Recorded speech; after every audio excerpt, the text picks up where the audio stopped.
C'est qui parle? C'est mon professeur pour ma formation sur la pensée critique. Ah bon? Il est là? Mais il est où? Il mange avec nous? Mais non, c'est mon MOOC. Une mouche? Un MOOC.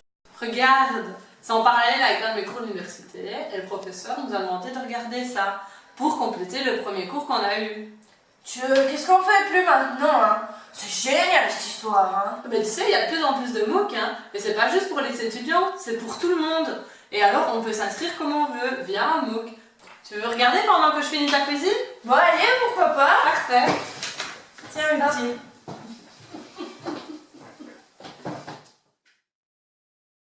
MOOC, Massive Open Online Courses. Les MOOC génèrent un certain enthousiasme et de l'excitation à travers le monde. Ils promettent une éducation pour tous et gratuite. Néanmoins, il est de rigueur de nuancer ses propos et de ne pas aller trop vite en conclusion. On pourrait se poser mille et une questions car les MOOC contribuent aux réflexions sur l'éducation.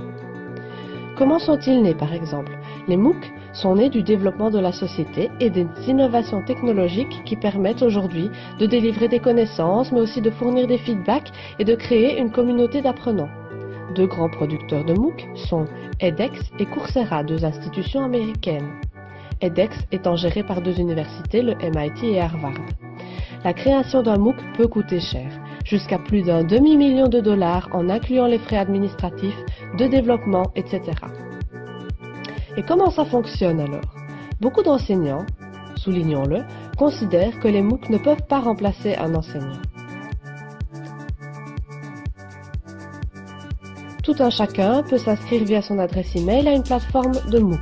Ensuite, ils ont accès à du contenu via différents types de ressources, c'est-à-dire des vidéos, des textes, des e-books, des documents à consulter, etc. Ces ressources sont généralement associées à des activités, des exercices, et il existe des possibilités de personnaliser les MOOC et de permettre des interactions entre les inscrits. Les MOOC permettent d'améliorer l'enseignement traditionnel plutôt que de le remplacer. Mais qui s'inscrit au MOOC? Aujourd'hui, les MOOC comptent plus de 5 millions d'étudiants dans le monde. Parmi les personnes qui s'y inscrivent, plus de 80% ont déjà un diplôme. Et de ce fait, ces personnes ne sont pas forcément à la recherche d'une certification, mais plutôt intéressées par l'acquisition de nouveaux savoirs. 50% des participants au MOOC sont âgés de plus de 26 ans, la plupart ont entre 26 et 45 ans. Dans un contexte plus fragile, comme les camps de réfugiés ou les guerres, les MOOC pourraient jouer un rôle important. Dans une telle perspective, il reste les questions quant à l'accès aux MOOC pour des publics défavorisés et aux perspectives de développement social et de la santé. Est-il possible d'obtenir un diplôme via un MOOC alors? En effet, les certifications ouvrent la porte à des revenus et à une reconnaissance des formations par les employés. Des modalités d'évaluation peuvent déboucher sur des certifications dans les MOOC. En moyenne, moins de 5% des inscrits à un MOOC en arrivent au bout.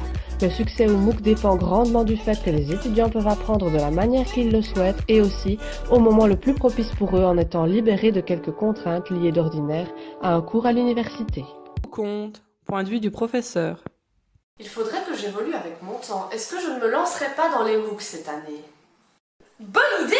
Les MOOC proposent un enseignement pour tout le monde et pour tous les centres d'intérêt. Ça pourrait te permettre de faire partie d'une culture d'apprentissage dans un environnement influencé par la recherche. Et là! Il est trop tôt pour croire que les MOOC seront la réponse à l'éducation pour tout le monde.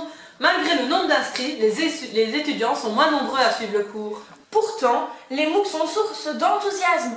Aujourd'hui, plus de 5 millions de personnes sont déjà inscrites à un MOOC. Oui, mais les MOOC ne remplacent pas l'enseignement car l'apprentissage doit être interactif. Les MOOC augmentent plutôt que de remplacer les modèles éducatifs. Ils doivent traiter des informations fondamentales. Les MOOC représentent une étape supplémentaire pour les institutions qui offrent des cours en ligne. Néanmoins, si les MOOC devaient remplacer les cours à crédit, les institutions pourraient s'engager dans ce qui est en réalité une collaboration avec les fournisseurs de MOOC. La qualité du processus d'apprentissage ne serait plus entièrement sous le contrôle de ces établissements. La raison serait la prédominance des MOOC sur le tutorat. Pourtant, les MOOC sont source d'enthousiasme.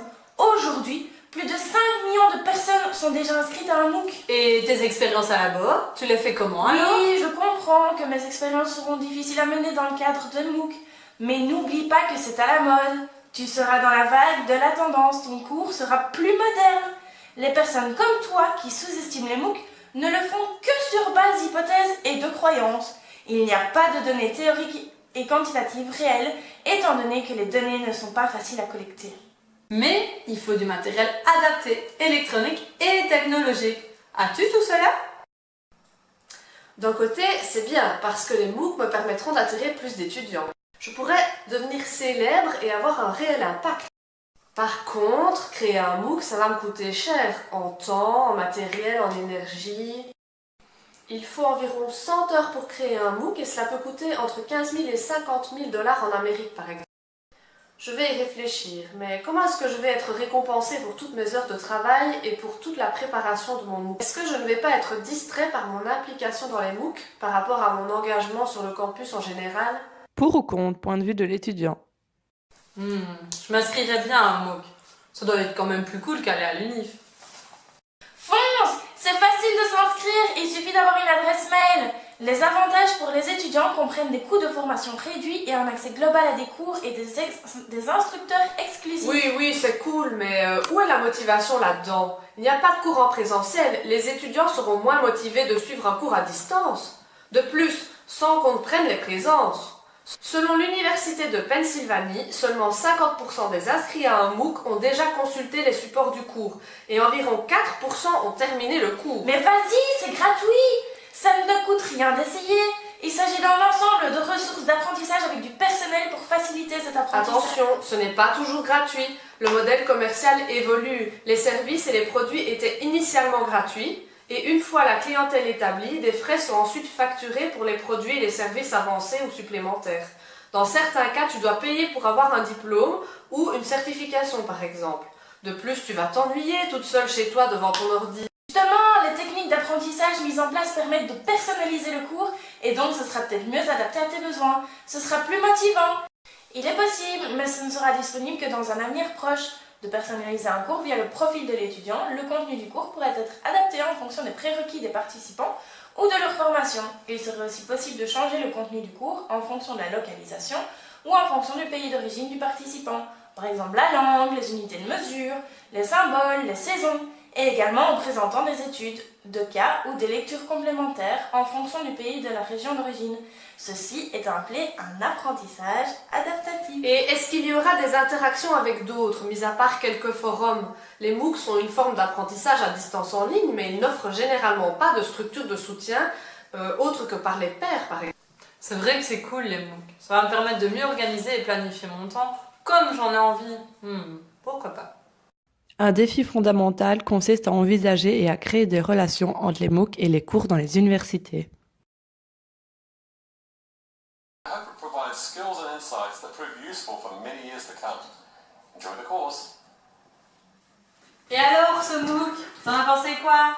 Ah ben c'était très chouette. T'en as un deuxième? Bien sûr.